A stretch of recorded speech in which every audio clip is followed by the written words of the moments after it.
Bonjour à toutes, bonjour à tous et merci de votre fidélité. Nous sommes très heureux de vous retrouver ce dimanche matin pour une nouvelle émission consacrée au corps arc-en-ciel. En effet, selon le bouddhisme tibétain, les pratiquants expérimentés du Dzogchen manifesteraient le corps arc-en-ciel lorsque leurs divers éléments se résorbent dans l'essence lumineuse qui les a créés et que leur corps physique se fond en lumière avant de disparaître complètement aux yeux des vivants. Alors, qu'est-ce que le Dzogchen? Qu'est-ce que ce corps d'arc-en-ciel, plus précisément? Comment se manifestent ces visions lumineuses au moment de la mort? Et que ressent-on? C'est ce que je vous propose de voir sans plus attendre avec notre invité Philippe Cornu. Philippe Cornu, bonjour. Bonjour. Alors, je rappelle que vous êtes traducteur de tibétain, docteur en ethnologie et vous avez enseigné aux langues zo avant d'être professeur à l'Université catholique de Louvain. C'est en Belgique où vous enseignez encore aujourd'hui le bouddhisme et l'histoire des religions. Alors, Philippe Cornu, allons droit au but. Qu'est-ce que le Dzogchen, tout Oh d'abord? là. Alors, le Dzogchen, ça signifie grande perfection. Alors, qu'est-ce qu'on entend par grande perfection? C'est un chemin et c'est l'état véritable des choses. C'est-à-dire, au-delà de l'apparence, au-delà de la difficulté que peuvent poser les apparences, en réalité, dans leur nature primordiale, toutes choses sont parfaites depuis toujours. Et toute chose, ça veut dire aussi nous, dans notre nature la plus ultime. Et donc, c'est de ça dont il s'agit dans le Dzogchen, et c'est d'atterrir vraiment dans cette nature la plus ultime qui, d'habitude, nous est cachée à cause de notre ignorance, à cause de nos voiles émotionnels, etc. Et de découvrir directement, grâce à un contact avec un maître, la nature de notre esprit, et ensuite de se familiariser, de rester stabilisé de plus en plus dans cette nature. Et à ce moment-là, effectivement, toutes choses apparaissent comme étant véritablement l'expression de cette nature primordiale, qui est vide et lumineuse. Et c'est cette luminosité qui se déploie, devient le monde phénoménal pour chacun. Malheureusement, comme nous ne connaissons pas notre vraie nature, à cause de l'ignorance, nous ne comprenons pas de quoi il s'agit et on tombe finalement dans une interprétation erronée du monde, un monde d'illusions que nous fabriquons nous-mêmes. Et donc le Dzogchen propose de stopper le film, le mauvais film en quelque sorte, de revenir à sa source et de redéployer le bon film.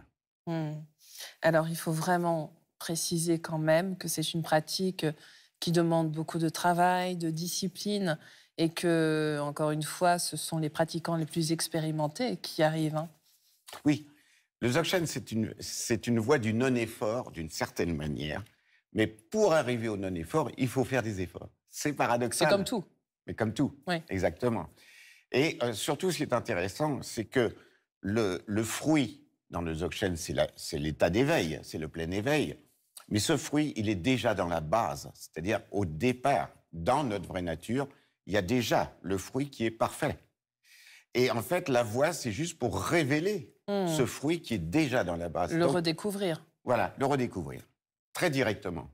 Et effectivement, là, quand on arrive à être dans cette dimension-là, il n'y a pas d'effort particulier à faire.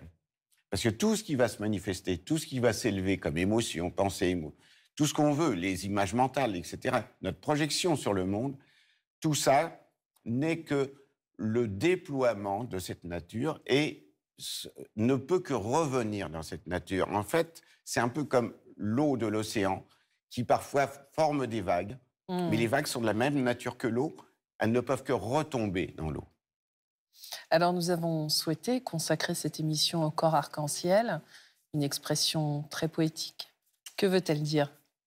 Alors, corps arc-en-ciel, effectivement, c'est un magnifique terme. Mais ça indique en fait la manière dont l'éveil se manifeste pour un pratiquant qui a accompli la totalité du chemin du Dzogchen. C'est-à-dire que, comme on l'a dit précédemment, la lumière, la luminosité de la nature de l'esprit se déployant, habituellement, elle n'est pas reconnue comme telle, ça devient le monde ordinaire. Donc notre corps, par exemple, notre corps est tout à fait ordinaire. Il est formé d'éléments grossiers, etc. Enfin, grossier ne veut pas dire péjoratif, hein, mais c'est simplement les éléments qui le constituent, des éléments physiques. Et là, de même que l'esprit est beaucoup plus fluide qu'on imagine, De même, en fait, tous les éléments matériels du corps ne sont que de la lumière cristallisée à cause du karma. Donc, si on défait les mécanismes habituels qui nous amènent à cristalliser cela, on va pouvoir revenir à la nature lumineuse des éléments matériels du corps. Et c'est ça qu'on appelle le corps d'arc-en-ciel. C'est que, en fait, on réintègre la luminosité primordiale et, en fait, la matérialité du corps se dissout, tout simplement, au moment de la mort.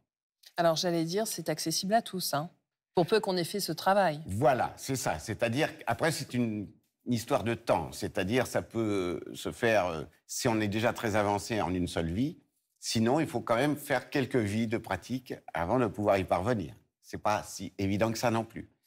En Occident, on a toujours tendance à croire que tout se fait dans une seule vie, parce qu'on pense qu'il n'y a qu'une seule vie. Là, c'est pas la même chose. Donc, il faut savoir prolonger les effets de la pratique d'une vie dans la suivante, si c'est nécessaire. Alors, qu'est-ce qu'on peut dire aussi des visions lumineuses au moment de la mort? Parce qu'en fait, c'est un petit peu ce qui se passe.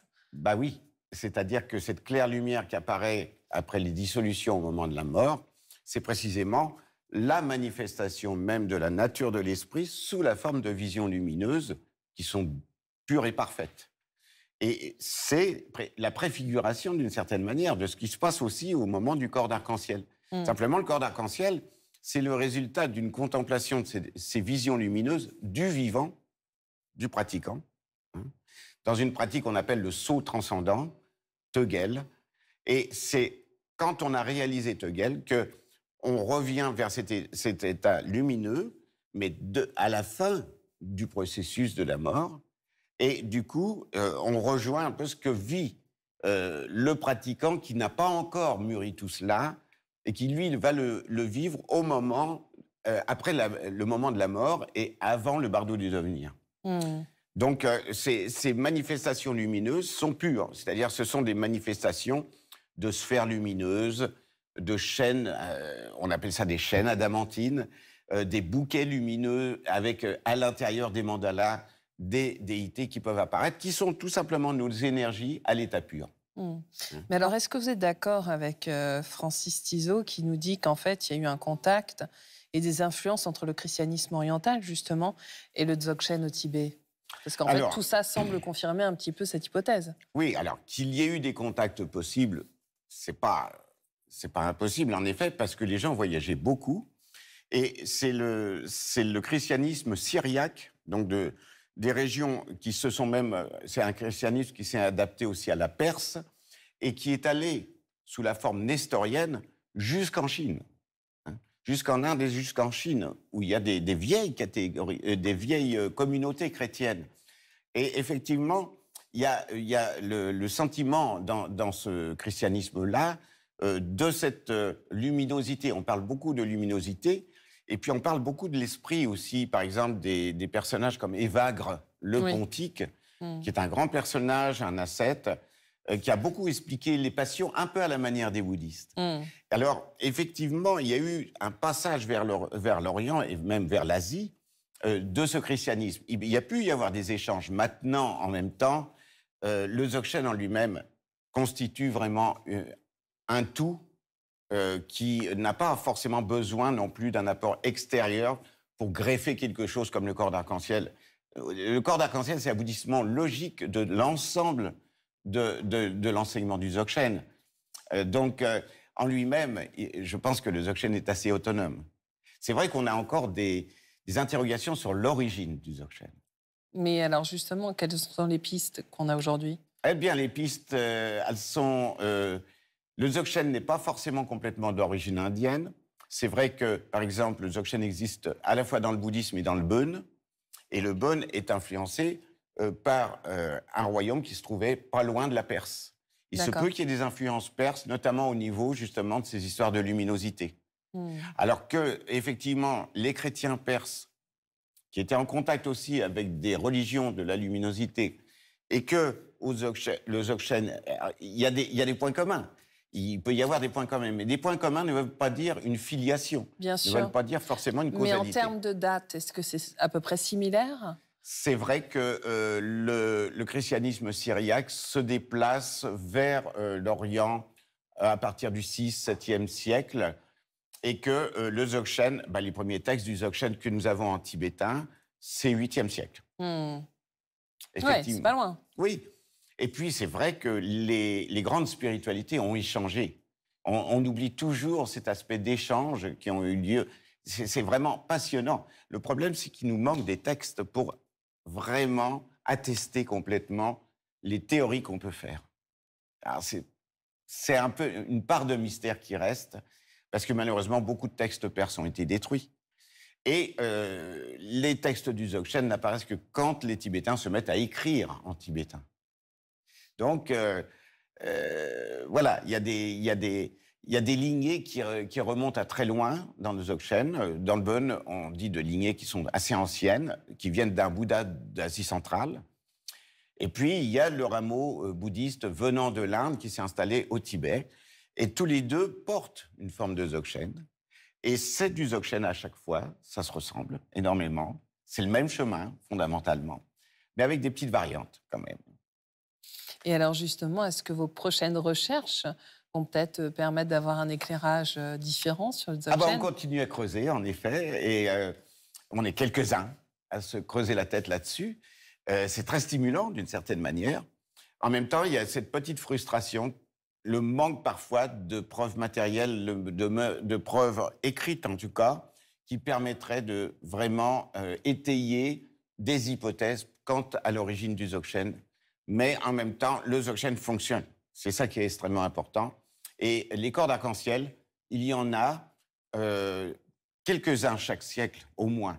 Hein. Le dernier, c'était quand? Le dernier, c'est dans les années 90-95. C'est celui que Francis Tiso, qui est un prêtre franciscain, est allé constater au Tibet après avoir entendu la nouvelle par son supérieur, d'ailleurs, qui l'a envoyé là-bas pour essayer de faire une enquête. Donc, il a été voir, il parle tibétain, il a enquêté au Tibet sur un corps d'arc-en-ciel récent. Mais d'autres corps d'arc-en-ciel ont eu lieu dans le siècle. Et ils sont sûrement à venir. Oui, pardon? Ils sont sûrement à venir. Ah oui, oui, oui. Bien sûr, à condition qu'il y ait des pratiquants de cette trempe, évidemment. Vous en êtes, Philippe Cornu. Oh là, on espère. Merci infiniment d'avoir été avec nous aujourd'hui. Merci. Et si vous souhaitez approfondir ce thème très riche, voici quelques propositions de livres. Corps arc-en-ciel et résurrection de Francis Tiso aux éditions Vue de l'Esprit. Ce livre unique, foisonnant et érudit, bouleverse les cloisonnements traditionnels et ouvre de nouvelles perspectives, tant sur l'histoire des religions qu'à propos des pratiques spirituelles les plus élevées. Le miroir du cœur, tantra du Dzogchen, traduit et commenté par notre invité Philippe Cornu, publié aux éditions Point Sagesse. Le miroir du cœur de Vajrasattva est l'un des tantras fondateurs de cette voie, c'est-à-dire un texte source, une révélation de l'esprit de sagesse des Bouddhas, à l'origine de tous les enseignements. Si sa force vive réside dans sa transmission vivante, de maître à disciple, sa traduction et les commentaires proposés par Philippe Cornu montrent un aspect méconnu de la littérature mystique tibétaine. Et enfin, Le chemin de la grande perfection de Patrul Rinpoché aux éditions Padmakara. Ce livre se présente comme un guide des préliminaires de l'essence du cœur de l'immensité, un cycle de pratiques méditatives appartenant à l'école du bouddhisme tibétain appelée Grande Perfection. La constante référence à l'expérience vécue dénonce la futilité de l'approche simplement intellectuelle et situe bien la pratique authentique du bouddhisme comme une réelle transformation intérieure. C'est la fin de notre émission. Vous pouvez la retrouver sur la plateforme France.tv. Je vous souhaite un très, très beau dimanche.